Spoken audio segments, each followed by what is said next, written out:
कि मेरे बच्चे को ऐसे, मेरा बच्चा बिल्कुल निर्दोष है, वो किसी से फालतू बात नहीं करता था।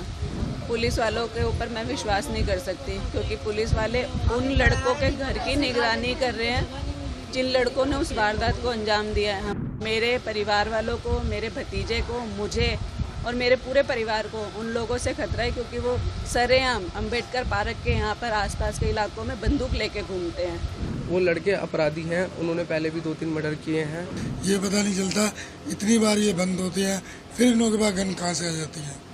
जो हमारा पुलिस स्टेशन है उसकी जुरिसडिक्शन में स्कूटी पर जा रहा था, वहां पर एक लड़के के साथ इसकी टचिंग हुई और फिर वहां पर इनका ये झगड़ा बढ़ा। अमान ने इसके चाकू से एक जानलेवा हमला किया जो इसके लोअर बैक में लगा।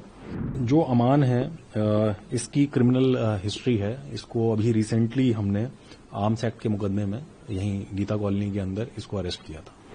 ये वारदात 8 बजे से लेकर 8:30 बजे तक के बीच की बात है। मैं उस समय यहाँ पर प्रेजेंट नहीं थी, मैं अपने ऑफिस में थी। मेरे पास घर से यहाँ से फ़ोन गया था कि आपके लड़के को मार दिया है। बाकी मुझे इस बारे में कुछ नहीं पता, लेकिन मैं चाहती हूँ कि मेरे बच्चे को इंसाफ मिलना चाहिए, क्योंकि मेरे बच्चे को साजिश के तहत मारा गया है। क्योंकि मेरे बच्चे को ऐसे, मेरा बच्चा बिल्कुल निर्दोष है, वो किसी से फालतू बात नहीं करता था, किसी से भी फालतू बात नहीं करता था। जिस लड़की का और जिस लड़के का नाम आया जा रहा है, मैं चाहती हूँ, मेरी डिमांड यही है कि उस लड़की से, उस लड़के से पूछताछ हो, उनको कड़ी से कड़ी सज़ा दी जाए। पुलिस क्या कह रही है, पकड़ लिया है या अभी फरार है? पुलिस वालों के ऊपर मैं विश्वास नहीं कर सकती, क्योंकि पुलिस वाले उन लड़कों के घर की निगरानी कर रहे हैं जिन लड़कों ने उस वारदात को अंजाम दिया है। हमारे घर पे कोई भी पुलिस वाला नहीं आया पूछने के लिए। मेरा भतीजा मेरे बच्चे के साथ था। मेरे भतीजे को दिक्कत है कि उसको कोई, क्योंकि गवाह सिर्फ वही है, जो मेरा भतीजा अमन है, सिर्फ वही गवाह है। उस मेरे भतीजे की, अमन की जान को खतरा है, क्योंकि उसने साक्षात वो सारी चीज़ें देखी हैं। लेकिन पुलिस वालों की कोई कार्यवाही सही ढंग से नहीं होती दिखाई दे रही मेरे को। बस मैं ये चाहती हूँ कि पुलिस वाले यहाँ पर आएँ, हर चीज़ पता करें, इन्वेस्टिगेशन करें अच्छी तरीके से, और मेरे बच्चे को इंसाफ मिले। क्या बेटा आपके इकलौता था और भी कोई? मेरा इकलौता बच्चा था। क्या काम करता था? मेरे बच्चे ने अभी स्टार्ट किया था काम स्पीकर का। तो कोई पुरानी रंजिश थी या आप जैसे बता रहे रंजिश थी? अब मुझे ये नहीं पता कि पुरानी रंजिश थी या क्या था, इस बात के बारे में नहीं पता। ये बात वो लड़की बताएगी जिसका नाम गुल्लो है। उसकी एक बहन का नाम साहिबा है। उसके दोनों जो लड़के हैं, जिनका पिता का नाम गफ़ार है, गफ़ार के 2 लड़के और लड़कियां भी हैं, जिसका नाम साहिबा, मुन्नी, गुल्लो। उसकी माँ को भी ये बात पता थी, उसके गफ़ार को, उसका जो पिता है गफ़ार, उसको भी ये बात पता थी। उनके जो लड़के हैं वो भी बंदूक लेके ऐसे ही घूमते रहते हैं, सरेआम गुंडागर्दी करते हैं। तो मेरे परिवार वालों को, मेरे भतीजे को, मुझे और मेरे पूरे परिवार को उन लोगों से खतरा है, क्योंकि वो सरेआम अंबेडकर पार्क के यहाँ पर आसपास के इलाकों में बंदूक लेके घूमते हैं, जिससे हमें बहुत ज़्यादा खतरा है। तो मैं चाहती हूँ कि उसके परिवार से पूछताछ की जाए, सारी हकीकत सामने आ जाएगी। सर, मेरा गैरेज का काम खत्म हो गया था, वो मुझे लेने आया था घर के लिए। 8 बजे की बात थी, हम जा रहे थे, हमने अंबेडकर पार्क शिव मंदिर के पास से कट लिया। हमारी स्कूटी का साइड मिरर 2 लड़कों को लगा, उन्होंने गाली दी। हम वहाँ पर रुके, उन्होंने एकदम से गन निकाली और यश के सर पे लगा दी।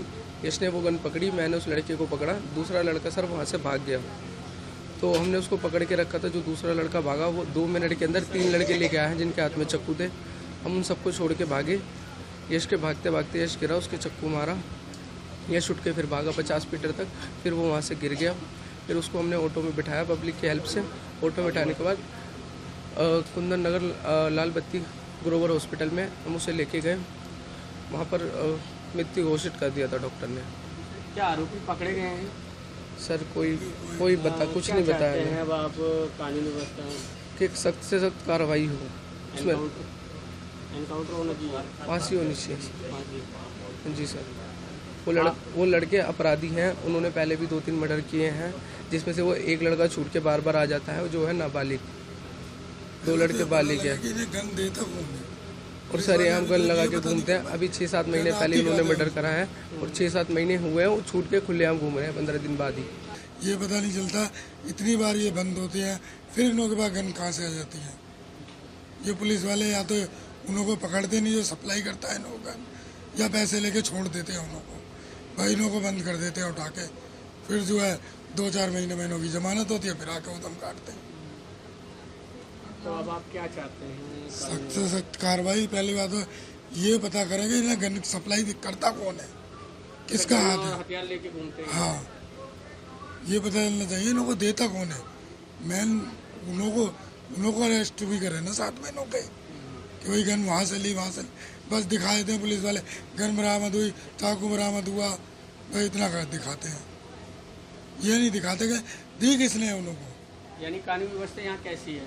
कुछ भी नहीं है, ठीक है ही नहीं यहाँ पे। 15-20 पुलिस वाले यहाँ पे ठीक होती तो आए दिन कहाँ से होते, दो मर्डर एक साथ पहले हुए, फिर इन्होंने 2-3 गोलियां चलाई।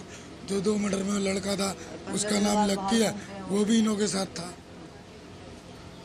कैमरे में आ रहे हैं डायरेक्ट, कहते हैं घर वालों ने निकाल रखा है, धरना घर वालों पे एक्शन देते।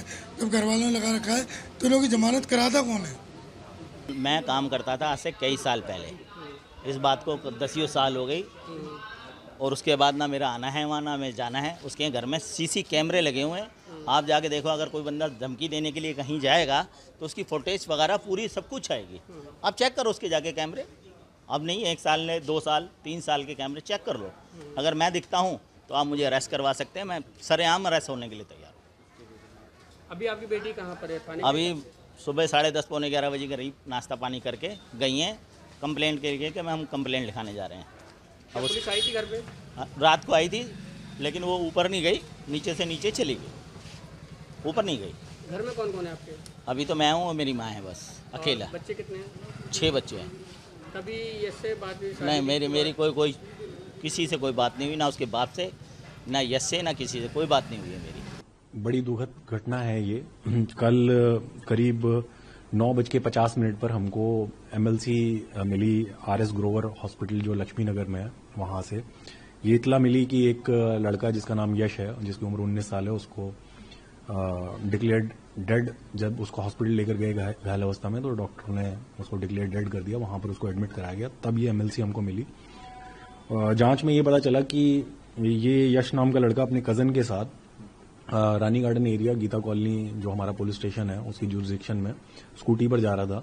वहां पर एक लड़के के साथ इसकी टचिंग हुई और फिर वहां पर इनका ये झगड़ा बढ़ा, और उस झगड़े के दौरान उन लड़कों में से एक लड़के ने, जिसका नाम अमान है, अमान ने इसके चाकू से एक जानलेवा हमला किया जो इसके लोअर बैक में लगा, एक चाकू का, जिससे ये घायल हो गया। और घायल अवस्था में जब इसको हॉस्पिटल ले गए तो इसकी मृत्यु हो गई। इनिशियली जो हमारी जांच में आया तो इसमें 3 लोगों का नाम इसके अंदर हमारे सामने आया है, जिसमें से 2 लोग तो अडल्ट हैं, मेजर हैं, और एक लड़का माइनर है। जो मेजर हैं उसमें से उसका नाम अमान है, एक का जो यहीं रानी गार्डन एरिया का रहने वाला है, एक का नाम लक्की है जो सरोजनी नायडू पार्क में रहने वाला है, और एक लड़का इसमें जुवेनाइल है जिसकी उम्र 15 साल है। सर, किस बात को लेकर दोनों के बीच में झगड़ा हुआ था? क्या रोड रेज सीरियस रहा सर? अभी जो भी इनिशियल हमने जांच करी है, उस जांच के अंदर तो यही है कि ये यश जो मृतक है अपने कजन के साथ जा रहा था स्कूटी पर, और स्कूटी की टचिंग हुई जो लड़का 15 साल का उसके साथ, और फिर इन लोगों का वहीं पर ही झगड़ा बढ़ गया, और झगड़े के बाद ये जानलेवा हमला इसके ऊपर हुआ। तो वो माइनर के साथ बाकी लड़के भी मौजूद थे? माइनर के साथ वो बाकी लड़के वहीं मौजूद थे। तो उसके बाद सर कहाँ से इन लोगों को अरेस्ट किया गया है? इनको हम लोगों ने ईस्ट दिल्ली की जुरिसडिक्शन है वहां से अरेस्ट किया है इनको। इसमें जो अमान है इसकी क्रिमिनल हिस्ट्री है। इसको अभी रिसेंटली हमने आर्म्स एक्ट के मुकदमे में यहीं गीता कॉलोनी के अंदर इसको अरेस्ट किया था। और इसके अलावा बाकी 2 जो हैं सर, एक माइनर है और लक्की जो है, माइनर की तो फिर इन्वॉल्वमेंट हम लोग रजिस्टर नहीं करते हैं, रिकॉर्ड नहीं रखते हैं।